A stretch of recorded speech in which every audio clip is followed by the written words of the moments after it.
안녕하세요. 사순절 7일 여섯 번째 말씀 묵상 시작합니다.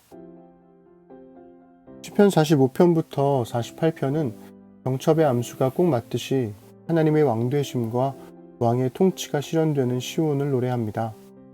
제왕시인 45편과 47편은 시온을 주제로 하는 찬양시인 46편, 48편과 맞물려 있죠. 그러나 45편이 하나님의 공평과 정의를 따라 통치하는 인간 왕을 노래하는 반면 47편은 하나님을 왕으로 고백합니다. 그래서일까요? 47편에서는 공평과 정의와 같은 말들이 나오지 않고 그저 하나님을 찬양하는 말들로만 채워져 있습니다. 왕이신 하나님의 통치에 공평과 정의는 당연한 것이라고 전제하는 걸 겁니다. 하지만 제 입장에서 시편 47편은 마냥 편하게 읽히지만은 않습니다. 하나님을 찬양하는 노래 중간에 이스라엘의 민족주의적인 선민사상을 은근히 끼워 넣기 때문입니다. 3절과 4절을 들어보세요. 여호와께서 만민을 우리에게 나라들을 우리 발 아래에 복종하게 하시며 우리를 위하여 기업을 택하시나니 곧 사랑하신 야곱의 영화로다. 마치 조선 왕조의 건국을 축하했던 용비어천가처럼 이스라엘도 하나님의 왕되심을 노래하면서 하나님이 택하신 백성인 야곱의 후손, 즉 자신들이 하나님과 함께 온 땅을 다스릴 거라고 노래하는 거죠. 하나님의 통치에 우리를 끼워 넣고 싶은 욕망을 조심해야 합니다. 하나님은 모든 사람을 우리 발 아래가 아니라 하나님의 통치 아래 복종하게 하시고 우리를 위하여 이스라엘을 택하신 게 아니라 하나님을 위하여 이스라엘을 택하신 거니까요. 그럼에도 불구하고 47편은 하나님의 왕되심을 찬양하는 환희로 가득 차 있습니다. 비슷한 말로 3번 반복되는 주제가 있는데요. 제가 읽어드릴 테니 한번 찾아보세요. 오늘은 시편 47편을 읽어드릴게요. 너희 만민들아 손바닥을 치고 즐거운 소리로 하나님께 외칠지어다. 지존하신 여호와는 두려우시고 온 땅의 큰 왕이 되심이로다.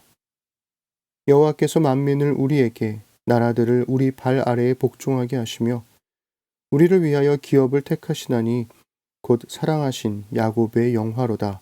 셀라. 하나님께서 즐거운 함성 중에 올라가시며 여호와께서 나팔 소리 중에 올라가시도다. 찬송하라 하나님을 찬송하라. 찬송하라 우리 왕을 찬송하라. 하나님은 온 땅의 왕이심이라 지혜의 시로 찬송할지어다. 하나님이 뭇 백성을 다스리시며 하나님이 그의 거룩한 보좌에 앉으셨도다. 뭇 나라의 고관들이 모이며 아브라함의 하나님의 백성이 되도다. 세상의 모든 방패는 하나님의 것이며 그는 높임을 받으시리로다. 아멘. 3번 반복되는 주제 찾으셨나요? 정답은 바로 하나님이 온 땅의 왕이라는 고백입니다. 완전히 똑같은 말로 반복되는 건 아니라서 어려우셨을 거예요. 2절에서는 지존하신 여호와는 두려우시고 온 땅의 큰 왕이 되심이로다 라고 하고 7절에서는 하나님은 온 땅의 왕이심이라고 고백하죠.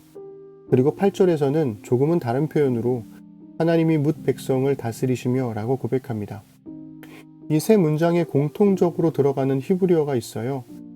바로 온 땅을 뜻하는 히브리어 콜 하아레츠와 왕을 의미하는 히브리어 멜레크입니다.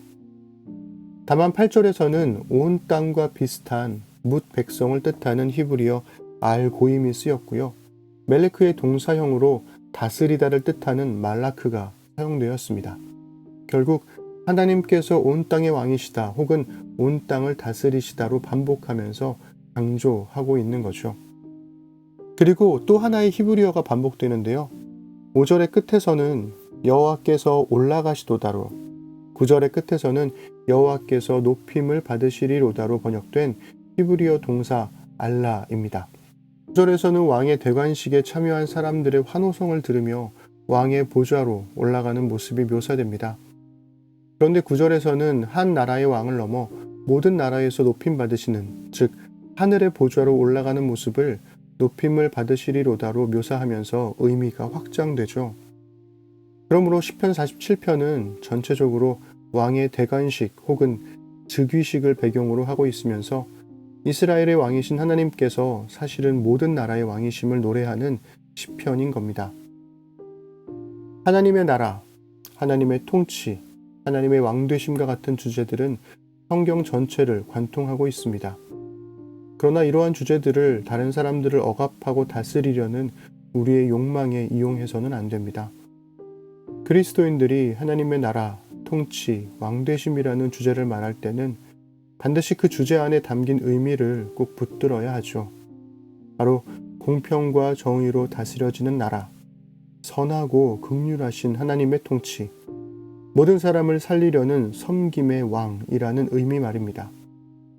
그리스도인이 하나님의 대리 통치자가 된다는 것은 군림하고 억압하고 빼앗기 위함이 아니라 섬기고 해방하고 나누기 위함입니다. 하나님이 우리의 왕이시라는 고백 역시 우리도 하나님 나라의 가치를 따라 살아가겠다는 고백과 실천이 뒤따라야 하는 거죠.